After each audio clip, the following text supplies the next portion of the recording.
Welcome to the ADHD podcast. I'm Shane Thrapp of Creating Order from Chaos. And I'm Braden Young of Empower ADHD Solutions. I was going to do this really cool audio of silence, right? Just before this started. But then I realized that a lot of you would be like, is my podcast broken? So we're not going to do that. But we are going to be talking about the cost of silence today. We talked about masking in an earlier episode. And if you haven't listened to that episode, go back and listen to it. It's a little bit of a foundation for what we're going to be talking about today. But today I want us to talk about something that sits underneath masking for a lot of men, not just neurodivergent men. It's not just a performance of being fine, it's the silence. The active, deliberate, deep, conditioned silence. And the cost of that silence is something that most men never stop to calculate until they're already paying for it in ways they can't ignore. So, this doesn't start with ADHD or autism.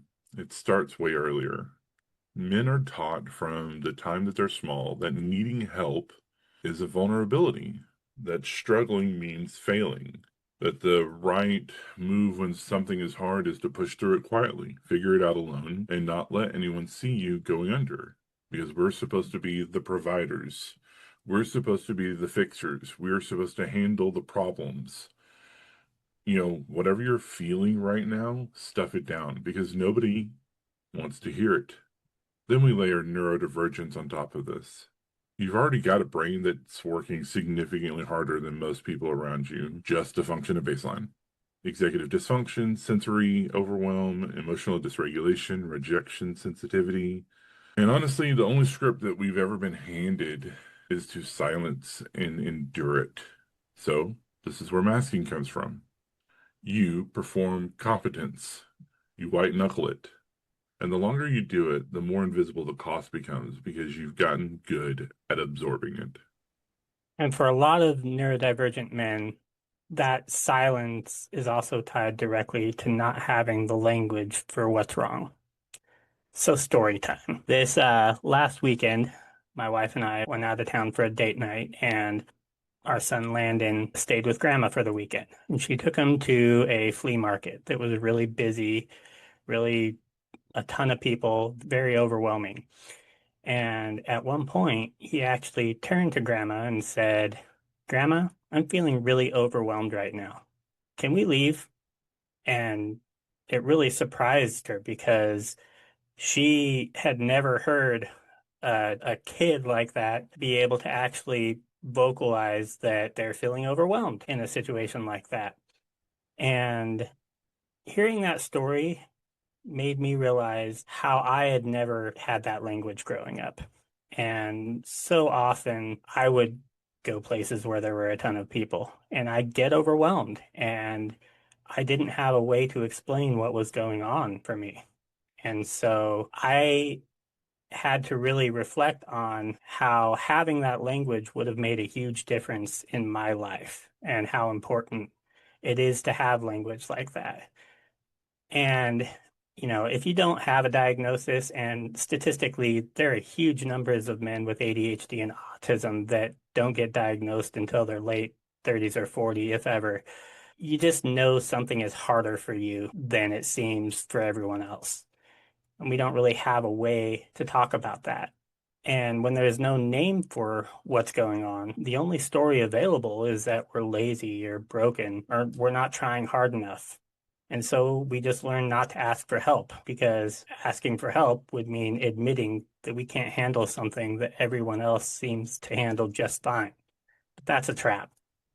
Yeah, because the cost of silence doesn't show up at first. It shows up in real measurable ways later. Honestly, when we're talking about how this shows up, we see this in health. Men with untreated or undersupported ADHD have significantly higher rates of anxiety, depression, and substance abuse. In relationships, we see this because when you're carrying everything alone and you can't talk about what's going on, your partner doesn't get a partner, they get a wall. And this can erode things pretty slow. And then all at once, when everything has been too much, we explode. The house of cards crumbles, and we don't know what to do. We mask so well that nobody around us, including clinicians, really ever see what's underneath. And in isolation, when you believe asking for help is weakness, you stop reaching for it entirely, and you end up completely alone with something that was never yours, and you're carrying it all by yourself. Yeah, and for me, not knowing what was going on both before and after my diagnosis, it caused me so much shame because I had, of course, been taught my whole life that my emotions were too much, that I was too sensitive, and that I should just keep quiet and try to manage everything on my own. And if I showed emotion, oftentimes it came out as anger because that's the only emotion that I was taught was acceptable to come out. And that just brought deep shame with it afterwards. And it also became a major source of burnout for me as well, as a source of isolation, because it wasn't until after I got my diagnosis and actually found communities that I began to realize I wasn't alone and that other people were experiencing these same types of things as me. I think that was the frustrating part for me as well, because when I was first dealing with this with ADHD and like then trying to figure out all that stuff and then come to find out about autism. And when I was looking around for like how do I get the support that I need, right? You talked about communities. What a lot of you may not know is me and Braden are a part of a nonprofit called the Men's ADHD Support Group. And when I found this community, like I'm not gonna lie, I found this community movement not too long after the Me Too movement. And so my fear was here's a men's group and it was going to be really toxic. And it wasn't. The men's ADHD support group was just a relatively large active group that when I joined it, it like really opened up for me a lot of just like, oh, this is what positive masculinity can look like.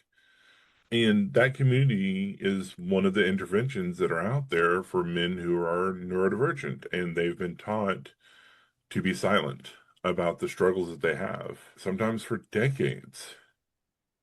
And this group was really solid, and it was really awesome to now be a part of that group. Kind of like what Braden was talking about, having that space where people could share their own struggles is so important, and men do that so often in there. I mean, we've got like 26,000 members currently in the Facebook group, and they have ADHD, autism, ADHD, and a lot of related conditions because there's a lot of comorbidities out there. And the peer support, man, I want to be really clear here because support group that really trips a lot of y'all's defenses out there, dudes. And I'm sorry, I know, but here's the thing: you don't have to share your whole story. You don't have to be really like vulnerable on day one. We're not like there's nothing in the group that's like, hey, tell us your personal details immediately, right? But like you can just show up and listen. You can read a post at 11 p.m. or 1 a.m. when your brain is wide awake and your family is asleep, and you'll see that you're not the only person awake at that time. But it's a place to find support, and it's a place where we even have a Discord group. Yeah, we need to work on a Discord group and make it more active, but hey, that's why we're asking y'all to come check it out. You know what I mean? And then even if you don't have ADHD or autism, or you don't think that you do, the men's ADHD support group isn't an outlier. We're just one part of like this huge network of men's support systems that are out there for like vet supports, PTSD, depression supports, anxiety. There's a lot of different things. So just like Google your issues and men's support and see what you find. And it doesn't have to be local, in person or virtual. You can find virtual support groups like ours. Yeah, when I found the men's group, it was shortly after my diagnosis. I was searching for any kind of support whatsoever, thinking like, I need help. And when I actually found that there was a men's ADHD support group, it really surprised me because I'm like, why would there be a support group just for men? But then I realized that there's probably a lot of issues that are very distinctive for men.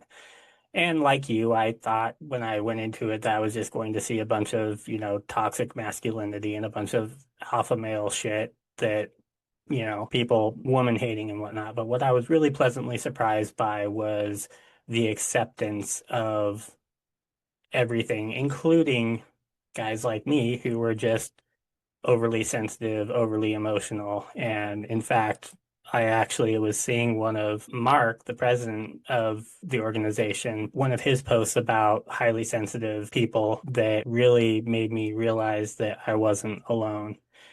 And then again, meeting you guys actually in person at the international conference was huge for me too, because that was the first in-person thing that really made me feel like, hey, I've got a group of guys here. It's actually, we could be friends.